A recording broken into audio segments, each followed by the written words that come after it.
हाल ही में लक्षद्वीप दौरे के बाद मालदीव के कुछ मंत्रियों ने पीएम मोदी पर भद्दी और नक्सलवादी टिप्पणियां की। ऐसा करना मालदीव और उनके मंत्रियों को बेहद भारी पड़ा। सोशल मीडिया पर बॉयकॉट मालदीव ट्रेंड करने लगा। यही नहीं, खुद मालदीव के अंदर भी इस बात का विरोध हुआ और इसके बाद कहीं जाकर मालदीव सरकार नींद से जागी। मालदीव के नवनिर्वाचित मोइजू सरकार ने तीनों मंत्रियों पर कार्रवाई करते हुए उन्हें बर्खास्त कर दिया। बहरहाल ऐसे पहली बार नहीं हुआ जब मालदीव ने भारत के विरोध में अपनी आवाज उठाई हो। दरअसल मालदीव में मोइजू सरकार बनने के बाद से ही उनके तेवर भारत के लिए तल्ख रहे हैं। मौजूदा मोइजू सरकार चीन की जी हुजूरी में इतनी मशगूल हो गई है कि वो अपने ऊपर किए गए भारत के एहसानों को भूल गई। बताते चलें कि मालदीव के नवनिर्वाचित राष्ट्रपति मोहम्मद मोइजू की आस्था चीन में काफी ज्यादा है। उन्होंने पदभार संभालते ही मालदीव से भारतीय सैनिकों को हटाने का फरमान जारी कर दिया था।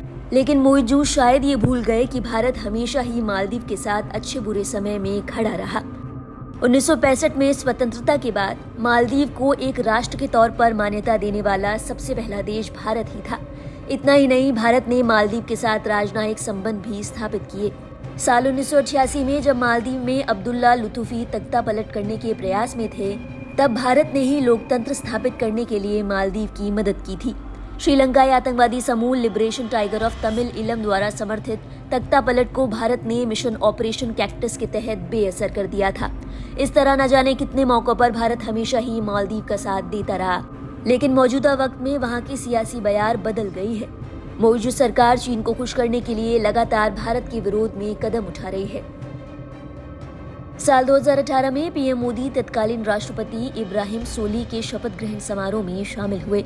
इस दौरान द्विपक्षीय वार्ता में पीएम मोदी ने मालदीव की विकासात्मक प्राथमिकताओं को साकार करने के लिए मिलकर काम करने की इच्छा भी जताई। एक महीने बाद सोली ने पदभार संभालने के बाद अपनी पहली विदेश यात्रा पर भारत का दौरा किया।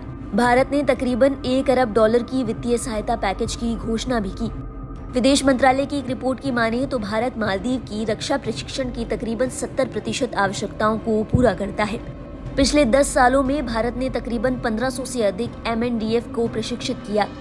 यही नहीं, भारत ने मालदीव में कई विकास परियोजनाओं को क्रियान्वित किया। इसमें 1995 में बनाया गया इंदिरा गांधी मेमोरियल अस्पताल, 2017 में अस्पताल का प्रमुख नवीनीकरण और Maldives institute of technical education शामिल है। 2021 में भारत मालदीव का तीसरा सबसे बड़ा व्यापार भागीदार बन गया। भारत ने हमेशा से ही मालदीव के लिए इंजीनियरिंग, औद्योगिक उत्पाद जैसे रडार उपकरण, रॉक बोल्डर, सीमेंट, चावल, मसाले, फल, सब्जियां और पोल्ट्री उत्पादों में भी सहायता की। बता दें कि हाल ही में मालदीव के मंत्री अब्दुल्ला मजूम माजिद, मालशा शरीफ और मरियम शिवना ने भारत और पीएम मोदी पर आपत्तिजनक टिप्पणी की। इसके बाद न केवल आम भारतीय बल्कि सेलिब्रिटीज की ओर से भी मालदीव का बॉयकॉट करने की बात कही गई।